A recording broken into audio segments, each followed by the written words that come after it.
The Shared Academic Timetabling project has produced a course timetable browser for assisting in the selection of courses for students. The browser can be used by staff or by students, and in particular personal tutors will find this particularly helpful in guiding students into choosing optional courses. The timetable. The browser can be found under the Teaching tab, selecting Timetable, and the first option is the Course Timetable Browser. When this opens, the user will see a selection screen to allow selection of courses, plus the list of courses that have been selected. Personal tutors may initially want to start with the bottom search box and have a list of courses, course codes, separated by commas, for each of their students. If I want to take a first year student, for example, I would copy the codes from my saved list into the browser, pressing search, and it brings up all of the courses that that student would take.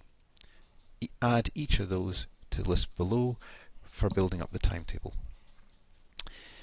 We can reset the search, which keeps the list of courses still intact, and then we can look for optional courses for the student. And let's start by looking, for example, at the School of History, Classics and Archaeology. The student may be interested in Scottish history, so we can type that into the search box, search for that, and there are many courses there, but we're looking for one that we take in first year, and that narrows down the option to 2 Early Modern Scottish History in Semester 2 and Medieval Scottish History in Semester 1. So we can add them to the timetable, and we now have a full 120 credits. The timetable at this stage can be viewed as both semesters combined, but it may be helpful in the first instance to look at them one semester at a time. I'll just start with Semester 2 to explain what you'll see. When that's selected, it brings up a graphical timetable showing all of the classes, and you'll see different boxes. Some like these are closed and some like these are open. The open boxes, when you open it first of all with the solid bar, are whole class sessions that all students must be able to attend. If on the timetable there are 2 whole class sessions in the same slot on the same day, then you need to look more carefully at the options. So if we look at this and we look at first of all the mathematics, we'll see that they're both in the same slot on the same day and they run the same weeks. But for the same course this is a bit confusing, and then we realise that actually it's because it is the same lecture delivered in 2 separate venues because the class is so large. So I happen to know that's the case for that particular course.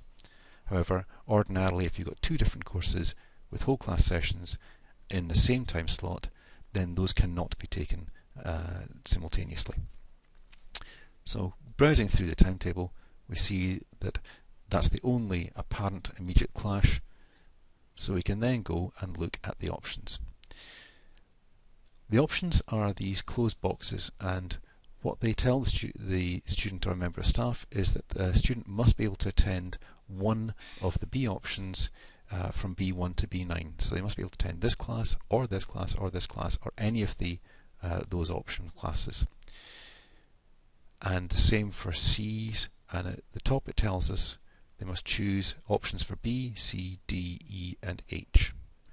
So if we look down, let's start with the one that I know that there's only the fewest number of options, and that is the lab. Students must be able to attend either D1, well a student can't attend D1 because this lecture runs at the same time, or D2, and they can't take D2 either. So unfortunately, Early Modern Scottish History will clash with one of the 2 lab sessions the student must take. So this is not possible for the student. So we have to go back to the selection and choose different courses for that student. So if you're quick, then the selection will remain, but after some time the selection gets cleared, so we can copy back the list, search, add them again, and we'll now look for other options. So they're still interested in a form of history, so let's again go to the same school and look at first year courses, and see what we've got. So the student may look down here and they may look at the courses, and actually in this case they may say British History, that sounds good, let's try that one. So we add that to selection, and again we'll look at semester 2, we'll view the timetable. So again, a very quick check. Do any whole class sessions clash? No, they don't. So in this case we are clear. Let's take that lab. They can either take the lab on the Tuesday or on the Thursday. Either are possible. So let's start with the Tuesday one. Select that option.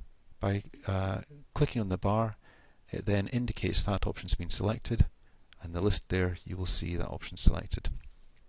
Now they need to choose a course from options A, C, D, E and H. We've chosen D, so then we choose option A. Well, there's nothing else there, we might as well choose that. 9 o'clock on a Monday morning, the student will be delighted with that. Option C there is possible, A, C, D, E and H, so we need to look for options E. Well, there's some mathematical options E, and one final option, option H.